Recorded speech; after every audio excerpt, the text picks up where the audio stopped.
Manajemen Pelaksana atau Project Management Officer Program Kartu Prakerja secara resmi telah memberhentikan sistem paket pelatihan yang selama ini dilakukan oleh media platform Program Prakerja. Per 1 Juli 2020, program pelatihan Kartu Prakerja hanya boleh ditampilkan berbagai jenis pelatihan dan tidak boleh dipaketkan. Direktur Komunikasi Manajemen Pelaksana Kartu Prakerja Panji Winantea Ruki mengatakan, berdasarkan evaluasi Komite Prakerja, pelatihan di dalam satu paket membuat PMO sulit untuk memastikan apakah peserta sudah menyelesaikan seluruh pelatihan di dalam paket itu atau tidak. PMO mengklaim tujuan penghentian seluruh penjualan paket pelatihan yang ditawarkan platform agar pelaksanaan program Kartu Prakerja dapat dilakukan sesuai dengan aturan perundang-undangan yang berlaku.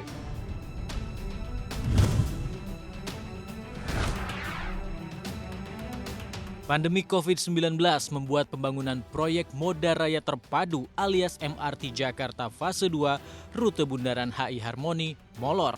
Semula MRT Bundaran HI Harmoni ditargetkan rampung pada tahun 2024, namun penyelesaiannya mundur ke tahun 2025. Direktur Utama MRT Jakarta William Sabandar menjelaskan, proyek MRT Fase 2 tersebut akan rampung pada bulan Maret tahun 2025. Sementara untuk rute Bundaran HI sampai kota ditargetkan akan selesai pada Februari tahun 2026.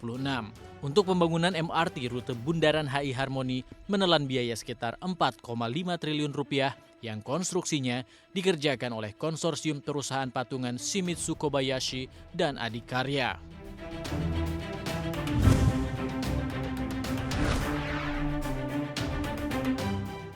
Penerapan pembatasan sosial berskala besar membuat laba Pizza Hut Indonesia terjun bebas. Pada 3 bulan pertama tahun ini, laba bersih Sari Melati Kencana tercatat hanya 6 miliar rupiah atau anjlok 85% jika dibandingkan periode yang sama di tahun lalu.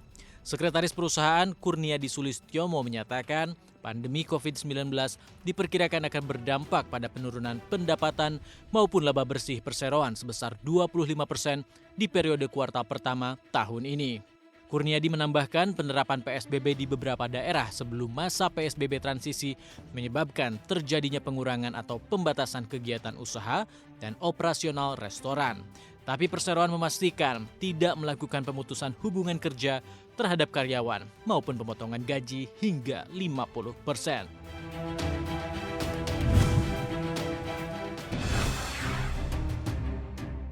Negeri jiran Malaysia berencana untuk mengambil tindakan hukum terhadap kampanye anti minyak kelapa sawit Uni Eropa yang diduga diskriminatif ke Organisasi Perdagangan Dunia WTO. Menteri Perkebunan dan Komoditas Malaysia Muhammad Khairuddin Aman Razali menyatakan, kebijakan Uni Eropa di bawah aturan European Union Renewable Energy Directive II telah menciptakan larangan yang tidak masuk akal pada upaya pembangunan berkelanjutan industri sawit yang dilaksanakan oleh Malaysia. Wajar saja, negeri jiran ini mengkhawatirkan keberlangsungan industri sawit, pasalnya jumlah ekspor CPO Malaysia dalam tren menurun. Selain COVID-19 yang menghantam perekonomian dunia, tindakan Eropa turut menekan perdagangan komoditas sawit.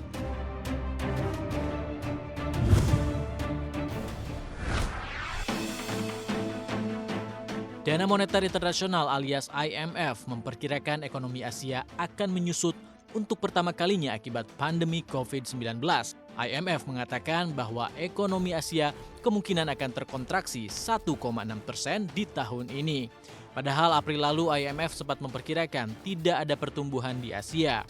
IMF memproyeksikan ekonomi Asia akan pulih dengan kuat dan tumbuh 6,6% di tahun depan. Tetapi tingkat kegiatan ekonomi di Asia masih akan lebih rendah dari proyeksi IMF sebelum pandemi. Cheng Yong Ri, Direktur Departemen Asia dan Pasifik IMF mengatakan wilayah Asia masih dalam kondisi lebih baik dibandingkan dengan kawasan lain. Namun ekonomi global yang melemah membuat Asia sulit untuk tumbuh. Jika terjadi gelombang kedua pandemi COVID-19, pemerintah negara-negara Asia kemungkinan tidak akan memiliki daya untuk menopang perekonomian seperti pada gelombang pertama.